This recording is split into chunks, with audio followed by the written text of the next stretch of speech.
사실 사랑 그 자체가 우리의 인생에서 모험일 수도 있잖아요. 이 사랑이 얼마나 갈까? 이 사랑이 정말 진짜일까? 이 사랑 때문에 내가 상처받지 않을까? 그런 생각들을 누구나 하지만 그럼에도 불구하고 사랑하면 그것이 그리스도인에게는 결단이 되는 것이고 믿음이 되는 것이고 또 삶의 기적이 되는 줄로 믿으시기 바랍니다. 우리는요, 딱 한 사람만이라도 나를 전적으로 신뢰하고 지지하는 사람이 있다면 사실 부러울 게 없지 않겠나 그런 생각을 해요. 그래서 늘 나에게 용기가 되고 나에게 힘이 되면 내가 아무리 여기서 치이고 저기서 치여도 그 사람한테만 가면 격려를 받으니까 힘을 얻으니까 그래서 힐링이 되고 다시 일어날 기운을 얻게 되는 거죠. 구약 성경에 하나님 앞에 아주 아픈 손가락 하나 있는데요, 야곱인 것 같습니다. 이 야곱은 아버지 이삭에게 사실상 큰 사랑을 받지 못했어요. 아버지는 늘 소극적이고 이 내성적이고 그 속을 도무지 알 수 없는 야곱에게 별로 다가가지 않았습니다. 솔직히 이삭과 야곱은요, 제가 볼 때는 서로 닮은 사람이에요. 여러분, 이삭도 뭐 그렇게 대단히 적극적이고 또 대단히 자기 표현을 적극적으로 하는 이런 사람이 아니었거든요. 아브라함이 이삭을 데리고 모리아산에서 이삭을 바칠 때도 이삭은요, 아버지에게 아무 말 하지 않았어요. 그리고 아버지가 제물로 바친다고 결박을 하고 제단 위에 올려놨는데도요, 이삭은 그냥 순종했습니다. 그러니까 자기의 감정, 자기의 생각, 자기의 의지 이런 것을 잘 컨트롤하는, 내재적으로 잘 참아내는 그런 성격이 저는 이삭이었다고 생각해요. 겉으로 보면 야곱이 이삭이랑 비슷하거든요. 야곱이 자기 속내를 잘 이야기 안 합니다. 조용히 있는 거죠. 그런데 이삭은 그렇게 자기를 닮은 야곱보다는 에서는 어떻습니까? 얼마나 적극적이고 얼마나 주도적이고 얼마나 열심을 다해서 자기 인생을 삽니까? 그러니까 단지 에서가 장자라서라기보다는 저는 이삭이 자기가 가지지 못한 부분을 이 에서가 가졌기 때문에 에서에게 더 집착하지 않았나 그런 생각을 합니다. 다시 야곱의 입장을 좀 생각해 보십시다. 아무리 어머니 리브가가 야곱과 늘 함께 있었다 하더라도요, 야곱은 그게 만족함이 되지 못했어요. 저 아버지의 곁에 내가 언제쯤 다가갈 수 있을까? 아버지가 언제쯤 나에게 그 곁을 좀 내어줄까? 늘 이런 생각을 했던 거죠. 그리고 아버지 곁에서 든든하게 서 있는 늠름한 에서가 야곱은 싫었습니다. 항상 에서는 야곱의 경쟁자였어요. 경쟁으로 이기려고 하는 거죠. 근데 이 장자라고 하는 이 직분은 경쟁을 한다고 해서 가질 수 있는 게 아니잖아요. 그러니까 어떻게 합니까? 속임수로 장자의 직분을 가집니다. 팥죽 한 그릇으로 그냥 쓱 지나가는 말로, 장자 나에게 팔면 팥죽 한 그릇 줄게, 배고프잖아. 그래서 그냥 지나가는 말로 장자의 직분을 뭐 샀다고 해야 할까요? 도둑질 해야 했다고 할까요? 그리고 결국은 아버지를 속이고 자기가 에서인 척하고 아버지가 하는 축복을 다 받지 않습니까? 하지만요, 그것은 그의 인생의 가장 처절하고 아주 잔혹한 서막이 되고 맙니다. 외삼촌 집으로 홀로 도망을 가야 되고, 외삼촌 집에서도 자기가 사랑하는 라헬을 아내로 얻으려고 했지만 외삼촌에게 속아서 7년을 오롯이 공짜로 봉사했고, 또 라헬을 얻으려면 7년을 더 봉사해야 된다. 그러니까 무임으로 14년을 봉사하고 그제서야 라헬을 아내로 얻는 거죠. 외삼촌에게 속고, 그래서 야곱은 또 외삼촌을 속이면서 외삼촌이 가지고 있는 재산들을 조금씩 잠식해 들어갔잖아요. 야곱이 왜 그런 인생을 살았을까요? 누군가 그를 인정해주고 칭찬해주고 품어줄 사람이 없었다는 거죠. 저는 야곱, 처음에도 말씀드렸지만 하나님 앞에서 아픈 손가락인 거예요. 누군가 하나라도, 물론 뭐 야곱이 원했던 사람은 이삭이었기 때문에 그러기도 했습니다만은, 야곱이 나중에 외삼촌의 집에서 야간 도중하고 야복강 나루터에서 400명의 군사를 이끌고 온 그 형님 에서가 무서워가지고 자기 모든 재산 다 보내고 자기 모든 가족들 다 보내고 자기가 홀로 남잖아요. 물론 자기가 보냈기도 해요. 자기가 가라고 했으니까 다들 갔죠. 하지만 그 야곱 곁에는 아무도 남지 않았다는 거죠. 하나님이 만약 야곱에게 침묵했다면 야곱은 죄송합니다. 야곱은 아마 그 자리에서 자결했을 가능성도 높아요. 그런데 이 야곱은 하나님을 찾지 않습니까? 거기서 하나님 살려주셔야 돼요. 생떼를 쓰면서 복을 구해요. 하나님은 하나님은 그런 그를 만나 주셨어요. 환도뼈를 치시고 그를 내려앉히시고 겸손하게 만드신 다음에 그의 이름을 바꿔주셨어요. 이스라엘이라는 이름으로 바꿔주셨잖아요. 우리가 잘 아는 것처럼 이 이스라엘은 하나님이 이름을 주실 때 성경에도 그가 하나님과 사람과 겨루어 이겼다, 그런 뜻이다. 야곱은 평생 그 순간을 잊지 못했을 것이라고 생각해요. 여러분, 설마 사람이 하나님과 겨루어 이길 수 있겠습니까? 하나님이 져주신 거죠. 하나님이 져주신 거죠. 전 야곱이 그거 모르지 않았다고 생각해요. 만약 야곱이 그걸 몰랐다면 야곱이 아마 가는 곳마다 자랑하고 다녔을 거예요. 내 이름이 뭔지 알아? 내 이름이 이스라엘이야. 이스라엘의 이름의 뜻이 뭔지 알아? 하나님하고 싸워 이겼다고. 나는 하나님과 싸워 이긴 사람이야. 아마 야곱이 정신 못 차렸으면 그러고 돌아다녔을 텐데요. 야곱은 한 번도 적어도 그렇게 하지는 않았다는 사실이에요. 저는 하나님께서 야곱에게 져주신 그 순간, 지금까지 야곱이 어느 누구에게도 사랑 못 받고 어느 누구에게도 인정받지 못했지만 하나님이 져주신 거예요. 그것이 야곱에게 큰 위로가 되지 않았을까. 지금까지 그 슬펐던 그 인생들을 하나님께서 새롭게 하시고 위로하신 게 아닐까. 그게 야곱에게는 복이에요. 야곱은 자신의 정체성과 자신이 얼마나 귀한 존재인지 저는 분명히 알았을 것이라고 생각합니다. 하나님께서 자기에게 주었으니까요. 물론 그 뒤에도 아들 편애하다가 요셉 잃고 긴 슬픔의 세월을 지내기는 합니다만은, 저는 야곱이 하나님께서 어떻게 나에게 주셨을까? 하나님께서 어떻게 내가 원하는 걸 들어주셨을까? 나는 그런 삶을 못 살았는데, 그것이 야곱의 인생의 새로운 전환점이 되었을 거다라는 거죠. 사람에게 인정받으려고 할 필요가 없다고 생각합니다. 성실하고 정직하면 자연히 인정받겠죠. 하지만 사람이 인정하는 것으로 힘을 삼으면 안 됩니다. 사람은 언제는 변하고 사람에게는 다 만족으로 넣을 수가 없어요. 그래서 우리는 우리의 존귀함을 하나님께로부터 발견해야 합니다.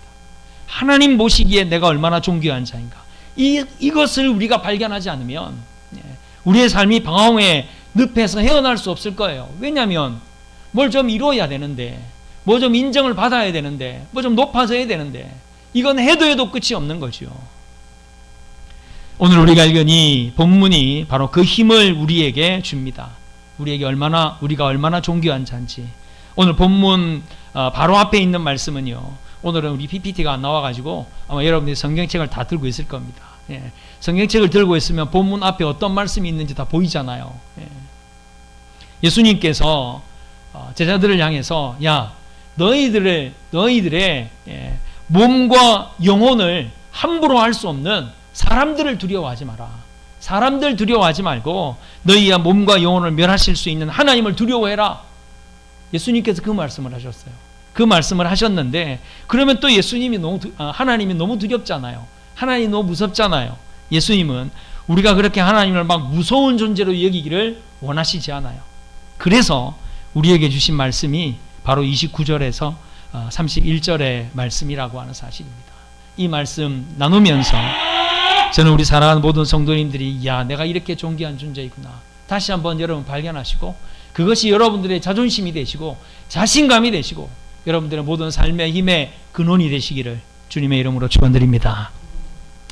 29절에 보니까 참새 2마리가 한 아사리온에 팔리지 않느냐. 그러나 너희 아버지께서 허락하지 아니하시면 그 하나도 땅에 떨어지지 아니할 것이다. 여러분, 이 참새, 이 당시에 하나님 앞에 드리는 제물 가운데 가장 작은 단위로 드리는 제물이 뭐냐면 비둘기예요. 비둘기. 그런데 비둘기보다 더 싼 게 참새지 않겠어요? 참새 2마리가 한 아사리온에 팔린다 그랬어요. 이 아사리온은요, 장정 하루 품삯인 이 데나리온의 약 16분의 1이다. 이렇게 성경학자들이 이야기하는데, 제가 이렇게 계산을 해보니까 2마리가 한 아사리온이니까 한 아사리온이 5,000원 정도 되더라고요. 그러니까 참새 한 마리가 2,500원, 그러니까 지금 시가로 따지면 그렇겠죠. 예. 지금 여러분 만약 참새를 판다면 제가 생각해도 한 2,500원 정도는 될 것 같아요. 예. 그러니까 이 당시에도 참새 한 마리가 2,500원이라는 거죠. 그 2,500원짜리밖에 안 되는 이 참새도 하나님이 허락하지 않으면 단 한 마리도 떨어지지 않는다는 거죠. 한 마리도 그렇게 팔려가지 않을 거다, 이렇게 말씀하시는 거죠. 하나님은요, 아무도 관심 가지지 않는 것에 하나님이 관심을 가지신다는 것을 예수님께서 이렇게 말씀하고 계시는 게 아닐까. 사람들에게 관심이 되지 않는 것. 여러분, 이 인류와 세상은요, 분명히 어느 한 방향으로 발전해 가고 있어요. 발전해 가고 있는데 어떤 방향으로 발전해 가고 있나, 이걸 면밀히 들여다보면 결국은 돈이에요. 돈이 되는 방향으로 발전하고 있어요. 아무리 대단한 발명이고 대단한 발견이고 대단히 우리에게 유익하다 할지라도, 여러분, 그게 돈이 안 되면 사람들이 그거 연구할까요? 그거 개발할까요? 그 물건 열심히 만들어서 사람들에게 팔까요? 저는 안 그런다고 봐요. 아마 그래서 우리에게 매우 유익하지만 없어진 것들이 너무 많다고 생각합니다. 사람들이 별로 관심을 가지지 않아요. 그런데 하나님께서는 그거에 관심을 가진다는 거죠. 하나님께서 작은 가치를 더 중요하게 여기신다는 것. 작은 소자에게 한 것, 정말 어린아이에게 한 것, 길 가다가 그냥 1,000원짜리 하나, 100원짜리 하나 준 것, 오히려 거기에 하나님께서는 귀중하게 여기시고 그 가치를 하나님께서는 인정해 주신다는 거죠. 비슷한 이야기입니다만은 우리가 가볍게 여기는 것, 여러분 있지 않을까요? 우리 자신에게도 저는 그런 부분이 있다고 생각합니다. 우리에게 내가 가지고 있는 뛰어난 부분들은 뭐 부각시키고 드러내고 또 나타내고 싶어 하죠. 그런데 나에게 있어서 별로 자랑스럽지 않은 것은 내가 대수롭지 않게 여기는 거예요. 그러면서 그 기능은 점점 우리에게서 사라져 간단 말이에요. 가볍게 여기는 것, 하찮게 여기는 것, 하나님께서는 오히려 그러한 것을 더 중요하게 여기신다는 것을 지금 이렇게 말씀하고 계신다는 거죠.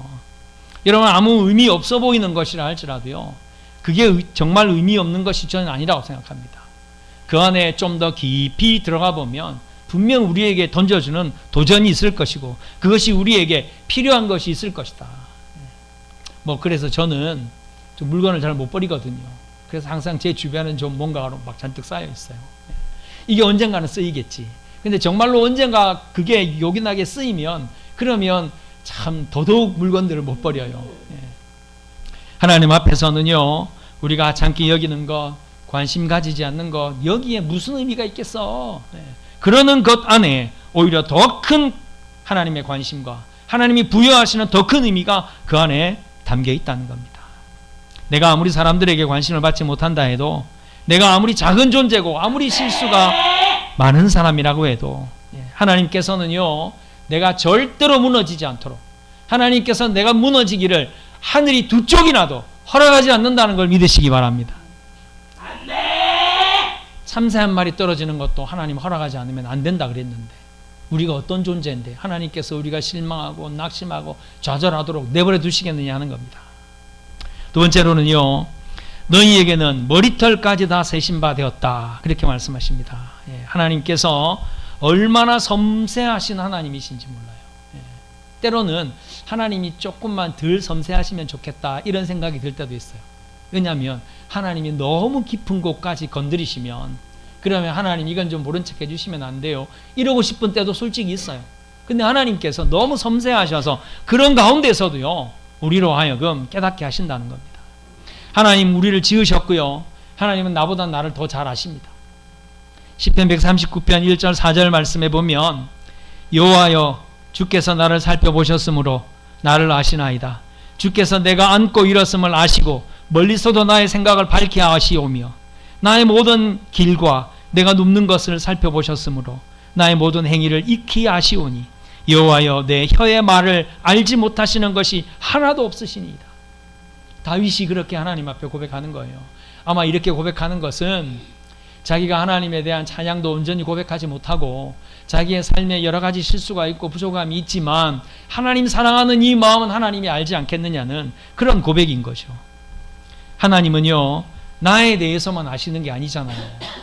내 주변에 있는 내 환경들도 하나님이 다 아신단 말이에요.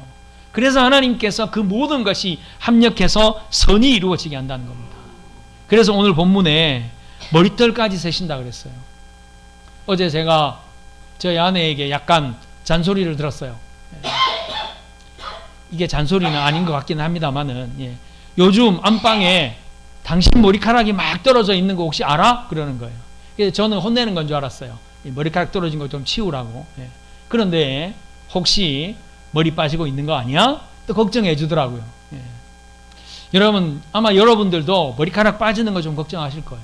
그죠? 머리 감고 나면 이만큼씩 막 이렇게 빠져 있으면, 야, 이거 어떡하지? 그런데요, 성경에 말씀하고 있잖아요.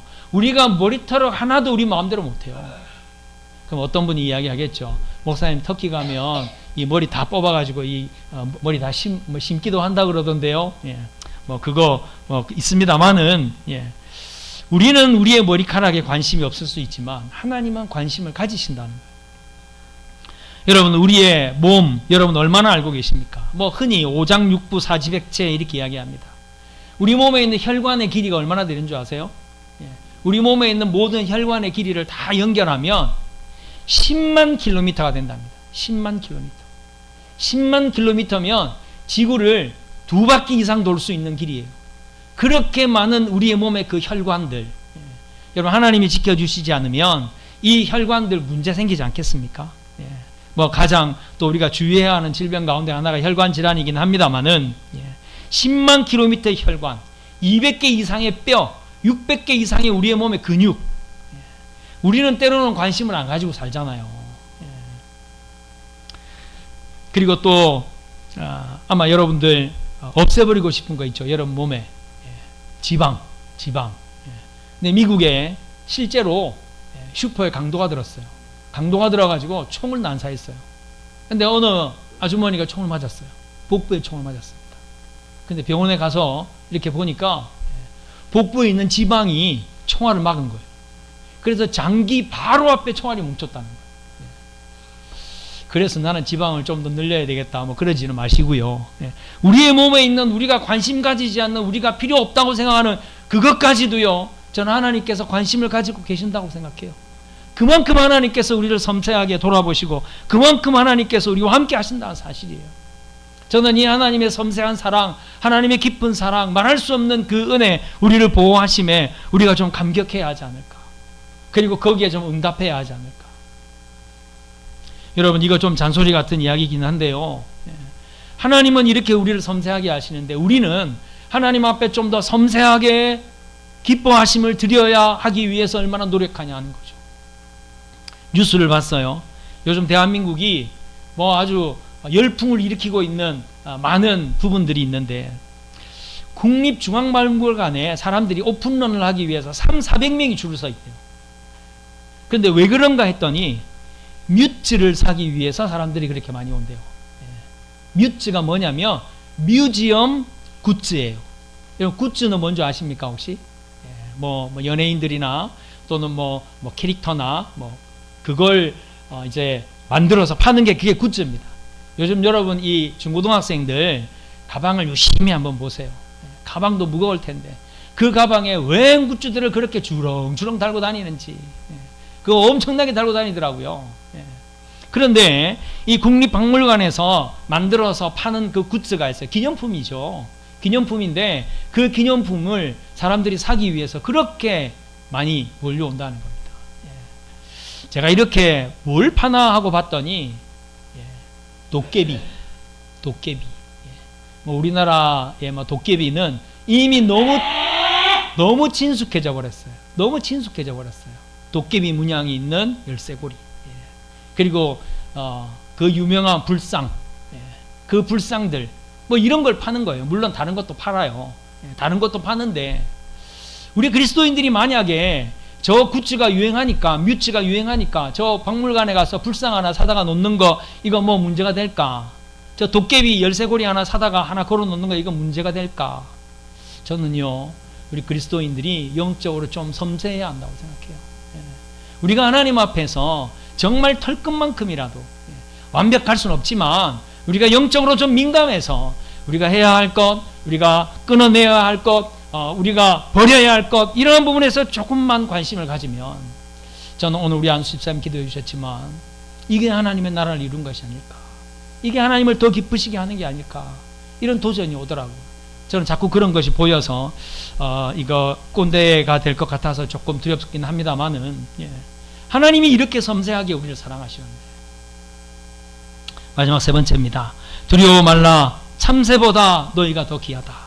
예수님께서 이렇게 말씀하고 계세요. 너희는 많은 참새보다 귀하다. 하나님은요, 언제든지 우리를 도와주시기를 기뻐하세요. 언제든지 우리를 도와주시기 위해서 준비하고 계시는 분이에요. 하나님의 능력은요, 다 우리에게 임할 수 있고, 하나님은 하나님이 가지신 모든 능력을 다 우리에게 부어주시기 위하여 준비하고 계신다는 거죠. 여러분, 말 못하는 모세에게 하나님께서 갑자기 뿅 해서 말 잘하게 해주시는 것이 아니라 그의 형 아론을 붙여주시잖아요. 논리적으로 강인하게 담대하게 말할 수 있는 아론을 붙여주셔서 모세의 입을 대신하셨어요. 이사야는, 그 훌륭한 선지자 이사야는요, 자기가 생각할 때 스스로 입이 너무 부정하다는 거죠. 거짓말도 많이 하고 욕도 많이 하고 거친 말도 많이 하고. 그러니까 하나님, 제 입을 어떻게 사용하시려고 그럽니까? 제 입이 얼마나 거치고 얼마나 부정한데요. 그랬더니 하나님께서 제단의 숯불을 천사로 하여금 들고 오게 하셔가지고 그 입을 찢어주셨잖아요. 제단의 숯불로 네 입이 찢어졌으니 이제 네 입이 깨끗하게 됐다. 그러니까 이사야가 주여 나를 보내소서, 주여 내가 여기 있나이다 나를 보내소서, 그렇게 하나님 앞에 드림이 됐다는 거죠. 하나님 앞에 능력을 구하지 않는 게 어리석음이에요. 너희가 얻지 못함은 구하지 않았기 때문이다.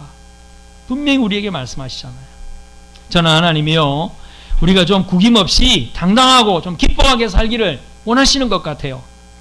우리가 하나님 앞에 귀히 여김 받는 존재라를 기억하고 세상의 그 어떤 백그라운드와 비교할 수 없는 든든히 우리를 지켜주시는 하나님이 계시는데 왜 우리가 두려워하고 우리가 왜 의소침해야 하냐 하는 말입니다.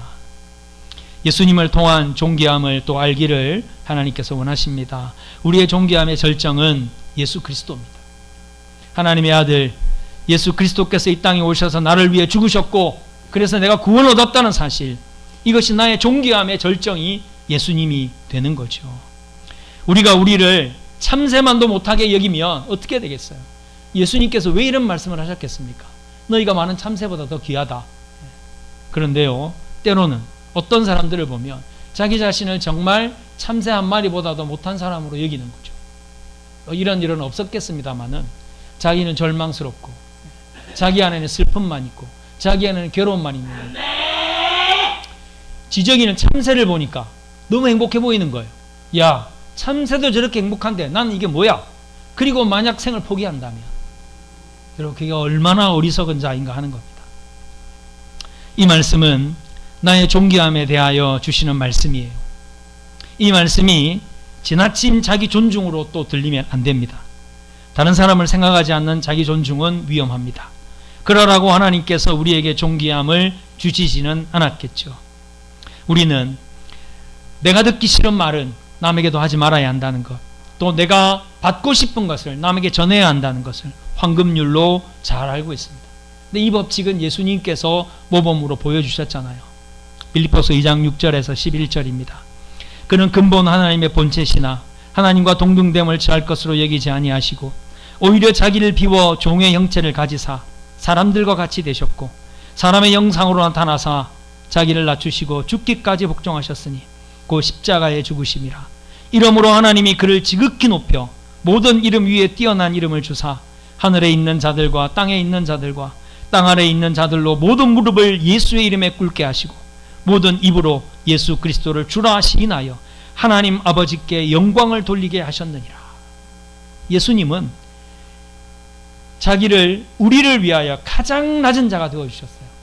그래서 우리가 이제 존귀한 자가 되고 난 이후에 예수님께서는 하나님의 영광의 보좌에 앉으셨다는 겁니다. 우리도 우리가 귀한 만큼 다른 일을 귀하게 여기면 그것이 이루어지는 그 순간에 우리가 가장 존귀한 자가 된다는 거죠. 아이들에게 기죽지 말라고 하죠. 저희 어머니도 저한테요, 어릴 때 저는 그 가르침이 아주 좋은 가르침이다라고 생각하진 않아요. 그런데 저희 어머니는 저에게 너 어디 가서 미안합니다, 죄송합니다 그런 소리 하지 마라, 그런 소리 하지 않도록 살아라. 저희 어머니가 저를 그렇게 키웠어요. 그러다 보니까 미안합니다, 죄송합니다 이 이야기 하는 것이 항상 힘들었어요. 아이들에게 기죽지 말라고 여러분도 가르칠 수 있습니다. 그런데 아이들에게 너 기죽지 말라고 했더니 다른 아이의 기를 죽이고 있는 거예요. 그렇게 아이는 외톨이가 될 수 있습니다. 사회에 적응하지 못할 수 있어요. 여러분도 혹시 여러분에게 그렇게 말하지 않습니까? 거울 보면서 야 기죽지 마, 기죽지 마. 그런데요, 그 의기로 다른 사람의 기를 죽이면 어떻게 되겠느냐 하는 거죠. 먼저 사람을 존중해야 함과 예의를 가르쳐야 하고 가져야 합니다. 그것이 정말 중요한 당당함이라는 것을 가르쳐야 한다는 거죠. 아마 그 말에 순종하면 어느 순간인가는 사람들이 그를 칭찬하게 되고 높이는 것을 경험하게 될 것입니다. 여러분은 하나님의 존귀한 자녀입니다. 어디에서도 어떤 상황에도 두려워하거나 위축되지 마십시오. 하나님이 여러분을 보호하고 지키시고요, 여러분이 낙심하고 실패하지 않도록 하나님께서 그걸 허락하지 않으실 겁니다. 담대히 하나님의 자녀로 여러분들의 그 사랑을, 여러분들의 그 능력을 나타내시기를 주님의 이름으로 축원드립니다.